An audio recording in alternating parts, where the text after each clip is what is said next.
You don't want a factual description of every muscle twitch.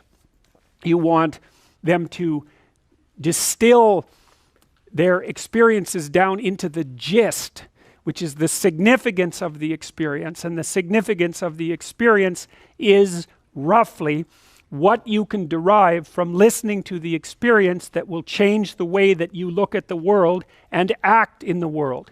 So it's valuable information, and they can tell you a terrible story, and that can be valuable because that can tell you how not to look at the world and act in it, or they can tell you a positive story. You can derive benefit either way, which is why we also like to go watch stories about horrible psychopathic thugs, and hopefully we're learning not to be like them, although there are additional advantages in that, you might say that someone who is incapable of cruelty is a higher moral being than someone who is capable of cruelty. And I would say, and this follows Jung as well, that that's incorrect, and it's dangerously incorrect, because if you are not capable of cruelty, you are absolutely a victim to anyone who is.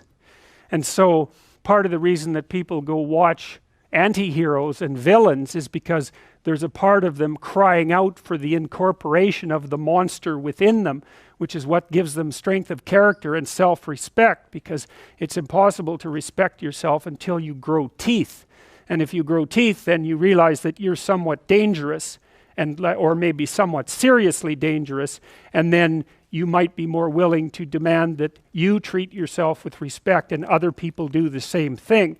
And so that doesn't mean that being cruel is better than not being cruel. What it means is that being able to be cruel and then not being cruel is better than not being able to be cruel. Because in the first case, you're nothing but weak and naive. And in the second case, you're dangerous, but you have it under control. And a lot of martial arts concentrate on exactly that as part of their philosophy of training. It's like, we're not training you to fight. We're training you to be peaceful and awake and avoid fights. But if you happen to have to get in one, and I guess the philosophy also is that if you're competent at fighting, that actually decreases the probability that you're going to have to fight, because when someone pushes you, you'll be able to respond with confidence, and with any luck, and this is certainly the case with bullies, with any luck, a reasonable show of confidence, which is very much equivalent to a show of dominance, is going to be enough to make the bully back off. And so the strength that you develop in your monstrousness is actually the best guarantee of peace. And that's partly why Jung believed that it was necessary for people to integrate their shadow.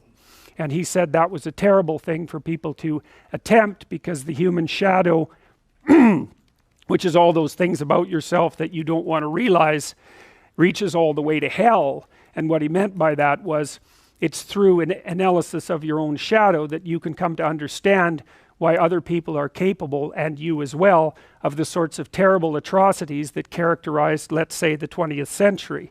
And without that understanding, there's no possibility of bringing it under control. When you study Nazi Germany, for example, or you study the Soviet Union, particularly under Stalin, and you're asking yourself, well, what are these perpetrators like? Forget about the victims, let's talk about the perpetrators. The answer is, they're just like you.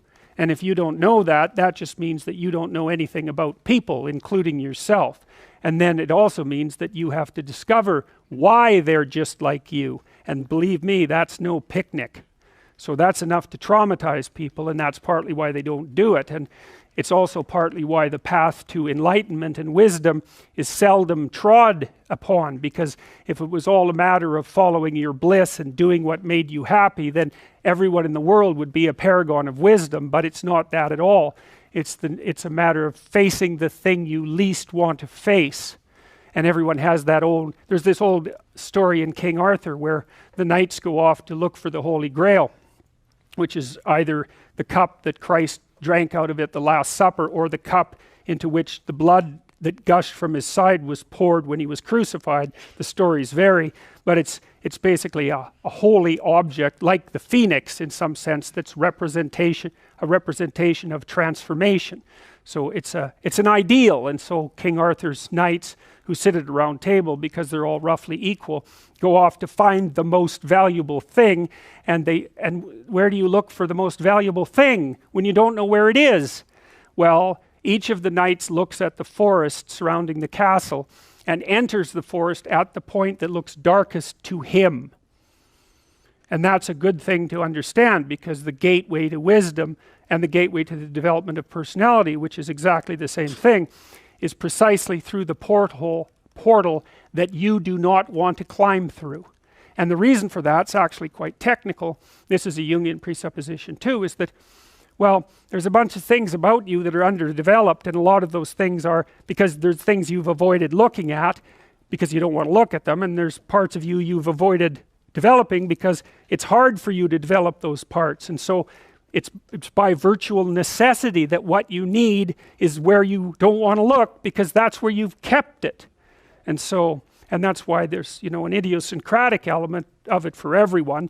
Your particular place of enlightenment and terror is not going to be the same as yours, except that they're both places of enlightenment and terror. So they're equivalent at one level of analysis and different at another. So anyways, back to fiction and what it does. It distills truth, and it produces characters that are composites. And the more they become composites, the more they approximate a mythological character. And so they become more and more universally true and more approximating religious deities. But the problem with that is they become more and more distant from individual experience. And so with literature, there's this very tight line where you need to make the character more than merely human, but not so much of a god that, you know, one of the things that happened to Superman in the 1980s, Superman started out, he's got a heavenly set of parents, by the way, and an earthly set of parents, and he's an orphan like Harry Potter. Very common theme is that when Superman first emerged, he could only jump over buildings, you know, and maybe he could stop a locomotive. But by the time the 1980s rolled around, like, he could juggle planets and, you know, swallow hydrogen bombs, and, you know, he could do anything. Well, people stopped buying the Superman comics because how interesting is that? It's like something horrible happens and Superman deals with it. And something else horrible happens and Superman deals with it. And it's like, that's dull. He turned into such an archetype. He was basically the omniscient, omnipresent, omnipotent God, and that's no fun. It's like God wins, and then God wins again, and then again God wins, and, you know. So then they had to weaken him in different ways with kryptonite, you know. So green kryptonite kind of made him sick, and red kryptonite, I think, kind of mutated him, if I remember correctly. And anyways, they had to introduce flaws into his character so that there could be some damn plot. And that's something to think about, you know. There's a deep existential lesson in that your being is limited and flawed and fragile. You're like the genie, which is genius in the little tiny lamp, you know, this immense potential, but constrained in this tiny little living space, as Robin Williams said when he played the genie in Aladdin. But the fact that you have limitations means that the plot of your life is the overcoming of those limitations, and that if you didn't have limitations, well, there wouldn't be a plot, and maybe there would be no life. And so that's part of the reason why perhaps you have to accept the fact that you're flawed and insufficient, and live with it and consider it a precondition for being. It's at least a reasonable